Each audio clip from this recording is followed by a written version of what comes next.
There's an old story about a couple of fish that happen to be swimming along in a river, and as they're swimming along, an older fish happens to be passing in the opposite direction, and the older fish acknowledges them with a "Morning fellas, how's the water?" and goes about his way. It takes a little bit of time to pass, but eventually one of the younger fish turns to the other and says, "What the hell is water?"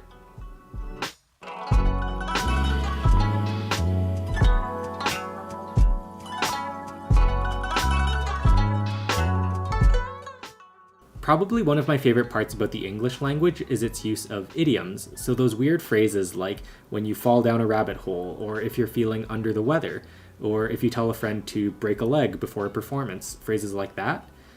And I think that my love for idioms, at least in part, comes from the fact that one of my heritage languages is Guangdonghua, or the speech of the Guangdong province in China. And you might have heard of it romanized in a different way as Canton, and this is originally where we get Cantonese. And Cantonese is a language full of idioms. Some of them are eerily close to English language idioms like ngao yam soi gam da ngao tao dai. And others are culturally specific, like when you get caught up in a really long conversation, you could have made kanji in that time. Bo din wa jok.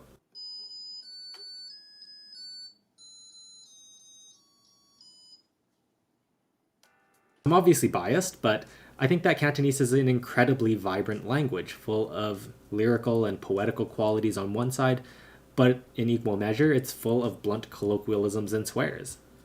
But at least for me, the question always starts with, well, what is the Chinese language? And maybe more practically, this comes out as, do you speak Chinese? Because, let's face it, even if you're vaguely Asian in appearance, you've probably been asked that question multiple times throughout your life. But because I am Chinese, I get to dive into the follow-up rabbit hole of, well, did you mean Cantonese or Mandarin? Because typically those are the two languages that people are asking about. And once you get beyond the fact that, no, they're mutually unintelligible languages, so the speakers of one are going to have a really hard time communicating with another, and there are actually hundreds of other Chinese languages, not to discount those in the equation of what you mean by Chinese. But when it comes to the written form, there are also issues there when it comes to, yeah, you might be able to communicate with a broad array of people speaking different languages by using a similar written form. But at the same time, especially when it comes to Cantonese and Mandarin, Cantonese has maintained the use of a traditional set of characters, whereas Mandarin has adopted the use of a simplified set. And more than that, the grammar and the syntax are also inconsistent, so you're going to have a really hard time in most capacities trying to translate between one language to the other without having to formally learn and to commit yourself to learning the intricacies around each language.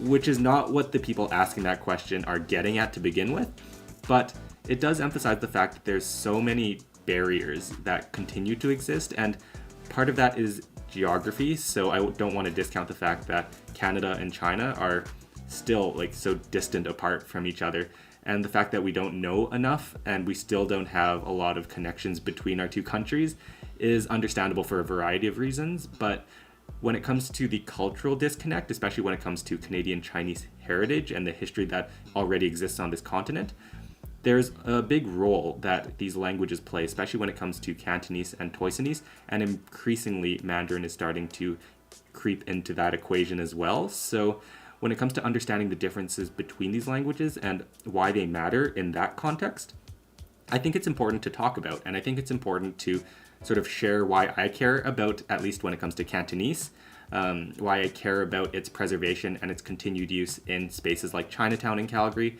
and try to see where its place might be in the future of Calgary's Chinese community.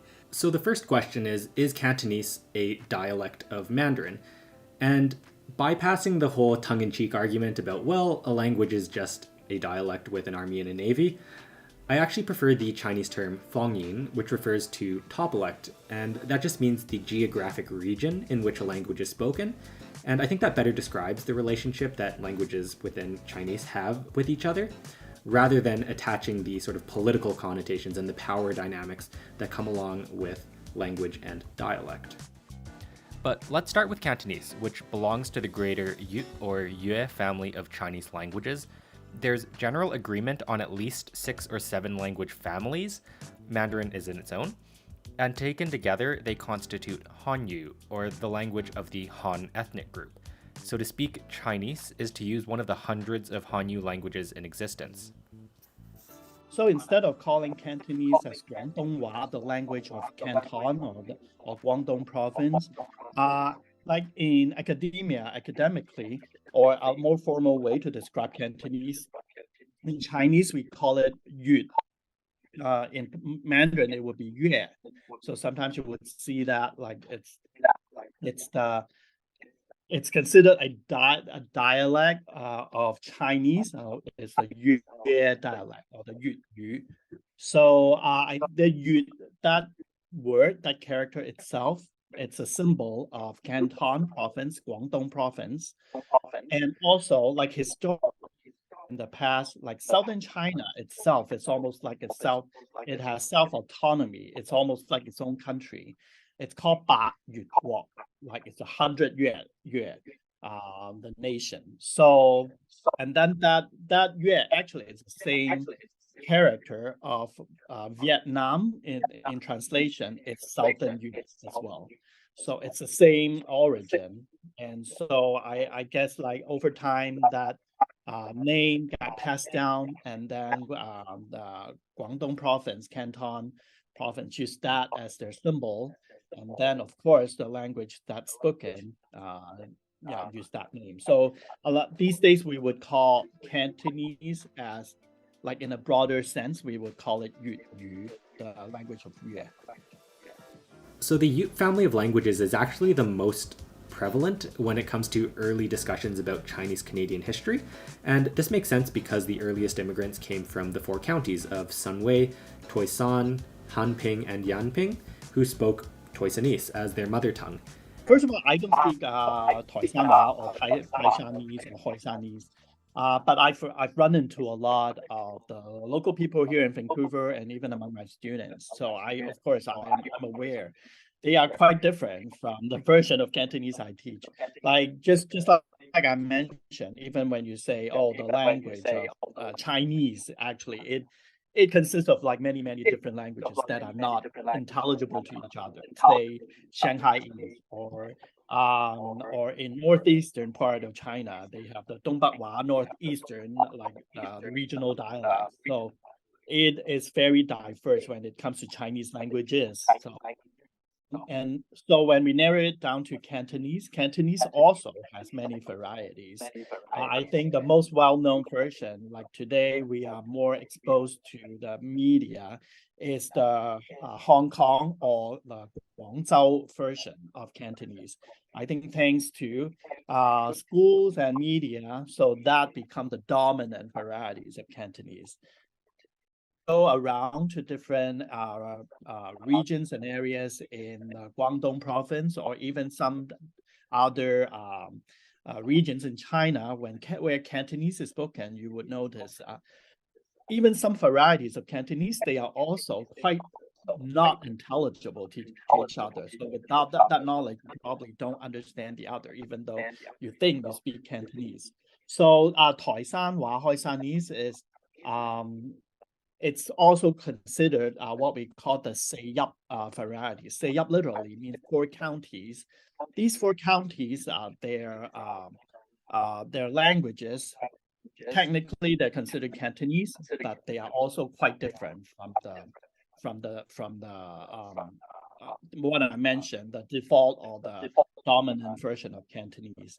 But however, they are like Toisanwa is the earliest version of Cantonese that got exported from China. So as I mentioned, in the late 19th century and early 20th century, when you go around Chinatown in North America, actually you hear predominantly Toisan, Hoisanese, rather than the today's Cantonese. But things, of course, got shifted as like new waves of immigrants bring along their version of language and culture to the Chinatown today. So you can see the shift of languages too. So it's impossible to talk about Hong Kong without talking about politics, and most people begin the story with the British imposing the sale of opium in China and how, in the resulting century of humiliation, Hong Kong was split away from China for trade access to the mainland. So how did this affect language? Well, when Putonghua, or common speech, was adopted as the official language in China, Hong Kong wasn't really a part of China. The official language of the colony was technically English, And where China adopted the use of simplified characters to improve literacy across the country during the 1950s, Hong Kong continued to use traditional characters. Which is why when you go to Chinatown, you'll see that the use of traditional characters is much more prominent on storefronts and in restaurant menus than is the use of simplified characters. And this is just reflecting the historical fact that early Chinese immigrants typically spoke Toisanese and Cantonese and used traditional characters. Let's start by understanding what simplified means using the character dragon. Here we have the traditional form, and you can see that there's a certain artistic flair, which kind of translates pretty well to what the character represents. The downside is that it takes 16 strokes to write. The simplified version, on the other hand, is written like this. And although you lose out on the elegance of the traditional character, you only need a third of the strokes.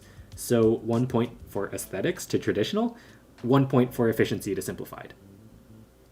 But there's another consideration to keep in mind, and it was described to me by a mentor as the following thought experiment. So imagine you're an ESL speaker and you're learning about English for the first time and the concept of TV comes up. So as a native English speaker, removing myself from the thought experiment, I'll automatically think, okay, well, TV is just a shortened form of television, which is already a sort of compound word between tele, distant, vision, sight.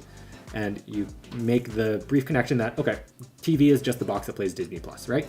But as a ESL speaker, when you learn about TV, if you don't learn that root concept and how it connects to the sort of vision box, then you'll just have the sort of surface level understanding of what TV really means. So you can use it effectively and you can use it to communicate, but that's sort of the value of learning traditional characters if you sort of extend the analogy.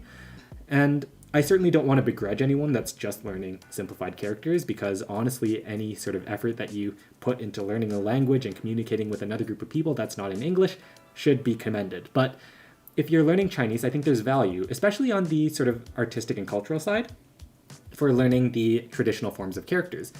And especially when you go further into that space, the more valuable it becomes. But let's get back to how Cantonese and Mandarin are different from each other. Starting with Mandarin, it's pretty amazing when you think about the fact that this is a relatively new language, and it's a language system that has 3 primary components: spoken Mandarin, simplified characters, and pinyin romanization. All Chinese words are tonal, meaning that the way that you pronounce a word can change the meaning of it. When you translate this to English, pinyin uses 4 diacritic marks to tell English readers what tone the word has. And the classic example is ma, ma, ma, ma. Taken together, it's an amazingly elegant language system that allows billions of people around the world to communicate with each other.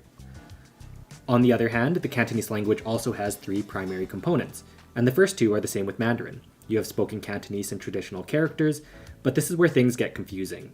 Cantonese does not have a universal romanization system translating spoken Cantonese into the Latin alphabet. There are actually multiple systems, including Hong Kong government romanization and Cantonese pinyin, but currently most of the community is split between the use of Yale romanization and Yutping romanization.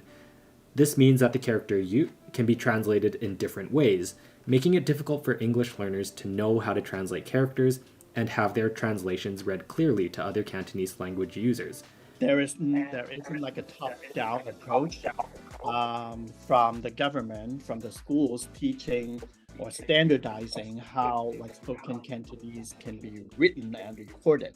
So even though the same character, like different people have different ways of writing it. Like for one example, like the a little bit, the character for a little bit, like D, like yet D, 5D, the D. Some people would write a character that sounds like D, like the dick with the mouth radical.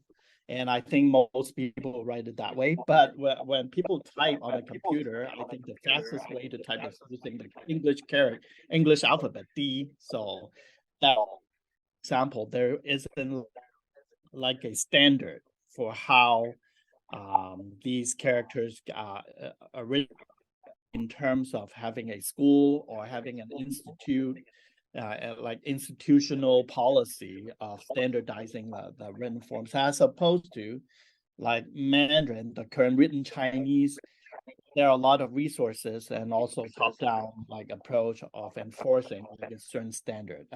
The Yutping system developed by the Linguistic Society in the 80s now has become somewhat a standard for romanization of spoken Cantonese.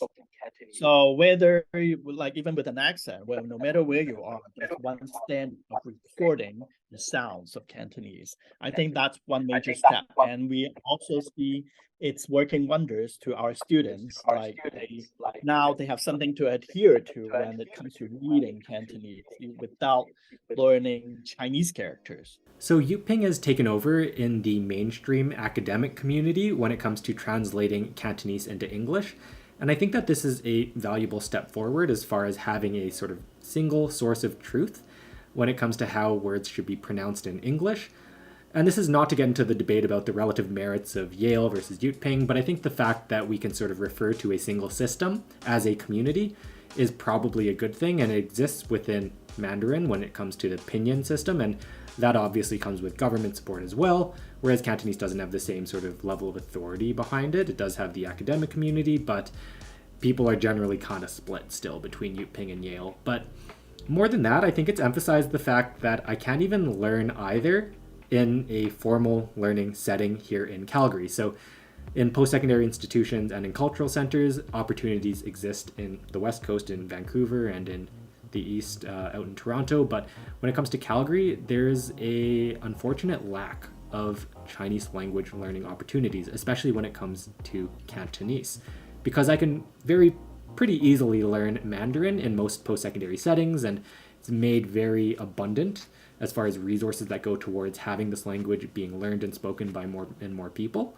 But when it comes to Cantonese, those same supports don't seem to exist on the institutional level. So I'm more increasingly forced and kind of fortunate, I suppose, in a certain sense. But I live in 2023, so I can go to online communities that definitely care about preserving and supporting the use of Cantonese. But it's unfortunate that it doesn't exist in my local community. And I think that's a big problem as to why so many of us kind of lose the ability to speak a language over subsequent generations as we immigrate into Canada. But despite these obstacles, I think you should learn Cantonese. It's such a fun and expressive language, and I think it deserves a place in Calgary's Chinese community moving forward. I've only just scratched the surface here, and I'm still learning something new every day, but what keeps me invested is the wealth of cultural material, including YouTube content, movies, and local community spaces, including Chinatown, where Cantonese is still a part of day-to-day life. Guangdong or Canton province was one of the earliest port that has open access, like for both people and good movements. So a lot of people, they look for jobs overseas. They came from the Guangdong province to North America for different jobs. And the earliest ones, actually, they're more we call the Toisanhua, the Hoisanese. That's their first language, rather than the Cantonese as we understand now. Even though technically Toisanhua can also be considered a variety of Cantonese. Even Cantonese is an umbrella term, consists of different varieties, or you can call it dialects as well. Hoisanese is the first major one coming over. And then those Chinese workers, they would live in the same area. They would work and live in the same area, and then that kind of formed the different Chinese communities known as Chinatowns today. And I'd say like the exact term Tongyan, that's one of the earliest forms for the Chinese diasporas to refer themselves as different to the local communities. And you use that. I think there's this notion of Cantonese like having the similarity of the form of in the Tang Dynasty, because the Tang Dynasty, they're really known for the Tang poems. And then people would say, oh, all those poems, they rhyme better in Cantonese. So for Cantonese speakers, they call themselves as Tongyan, and as one version of the Chinese population, especially in the overseas context. So, especially if you have family history in a language, I can give firsthand experience to the fact that when I was learning Cantonese for the first time last year, I was speaking with my grandma over the phone, and the fact that her reaction was so visceral when I asked her, "Nasik Jafan me?" And it only took a couple of hours to, iron out a couple of basic phrases and reflect on what I had learned growing up. But I don't think there's a substitute for that experience, and regardless if it happens to be in Cantonese or in your own native tongue, whatever it happens to be, I think there's immense value to using those languages, not just within your own family, but also within the broader community, because we all bring that level of diversity to every conversation we have, and the more we can uncover those and find those shared senses of meaning, I think that there's something to be said about ignoring the fact that AI will make this whole language learning exercise obsolete. Who knows when that'll happen, but until then, I'll be continuing to use Cantonese, using traditional characters, and spreading my love for the Cantonese language. So until next time, thanks so much for watching, and take care.